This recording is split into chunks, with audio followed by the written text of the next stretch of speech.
All right, so here we are in the second match. It's going to be the same guy. So this was a best of three. And this match started like literally right after the match that was after our first match. So this was about 5.5 minutes to 6 minutes or so of recovery time. And we were both pretty gassed. So what we're going to do here is bad judo for like 2.5 minutes. So you know, bad judo, man, really bad judo. So off balancing, trying to just see what his reactions are. You know, uh, Attempting to tap the leg, see how he responds, and what that might open up for me. Um,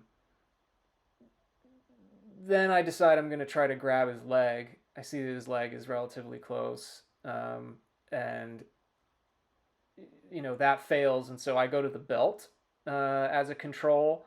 Um, so I don't have his collar anymore. I don't have his posture, but he's still hunched over, and I have inside head control, so that's nice. Um, Tapping his leg, and try, yeah, bad judo. What can I say? Um, just bad judo.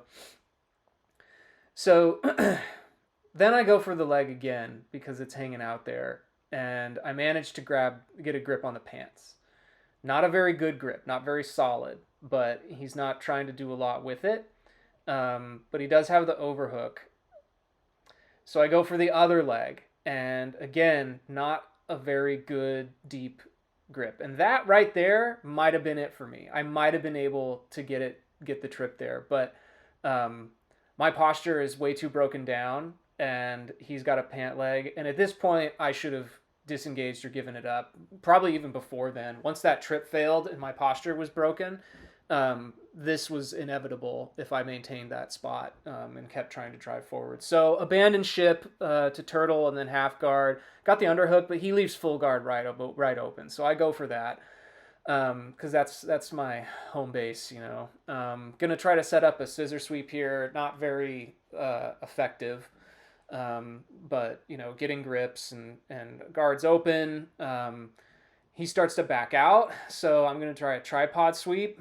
Unfortunately, I release the leg, so I let go of the pant grip, and he's able to come up on a single and dump me over, and I'm going to go back to turtle. And notice I let go of the collar there. I'll show you. I'll explain that in a second. So a very ineffective scissor sweep.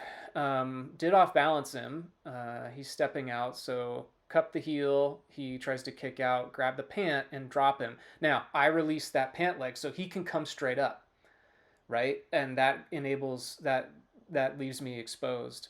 Um, so now he's not going to get takedown points for that because I'm still in a guard here, and I've got his collar, but I let go of that because I remember the second match of my first competition where I held the collar for way too long on a very similar situation, and it cost me back points. And so now he's trying to take my back, but because I composed my turtle effectively, he's not able to do that. And instead, I'm able to come up on a single, okay, dump him over, but he kicks me right over the top, okay?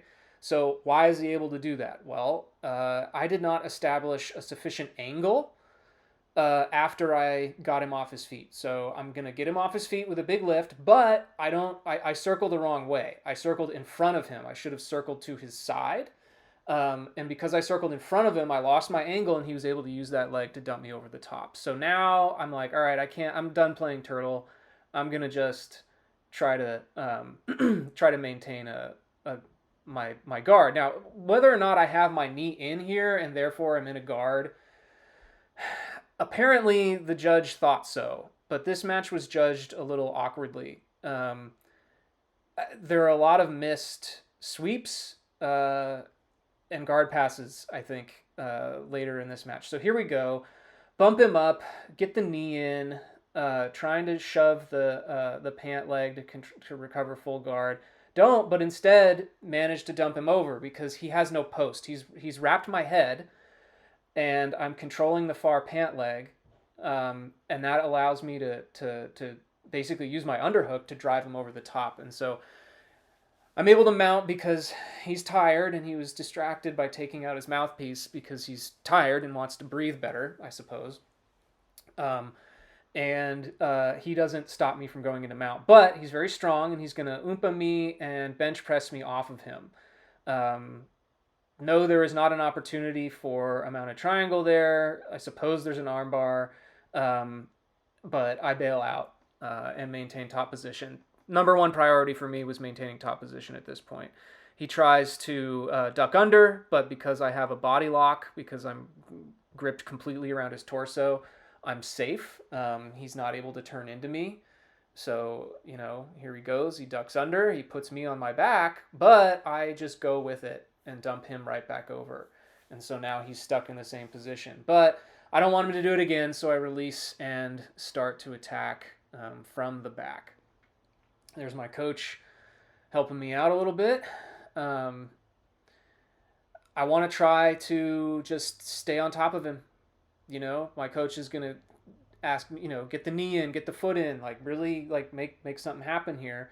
I know I'm ahead. I don't know by how much, because again, a lot of some guard passes, like that is a guard pass right there. In my view, the way that when I score this match, it's either 8-4 in my favor or 8-6 in my favor is how I scored the match. I go for the armbar there at the end, but time is called and he goes belly down.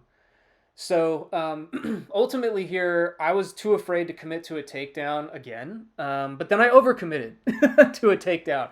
The bad judo is my fear of ending up on bottom, but that ends up putting me on bottom. So it's something I need to work on long term. Letting go of the pant leg on the tripod sweep was, the fatal flaw there. Again, if I'd controlled that, then he wouldn't have been able to get up and grab and get the single leg. Not maintaining the angle on the single leg that I had was another mistake. Because of the force I had to use to get him off his feet and complete that, maybe it was unavoidable that I needed to square to him to use that strength. Failing to maintain mount. Need to work on that, as in the last video. Insufficient conditioning. I was way too tired just for this being the second match. But overall, some missed opportunities. But at the end of the day, we've got some good sportsmanship, good guy, good family. And special thanks to Lisette for all the above. Thanks, babe.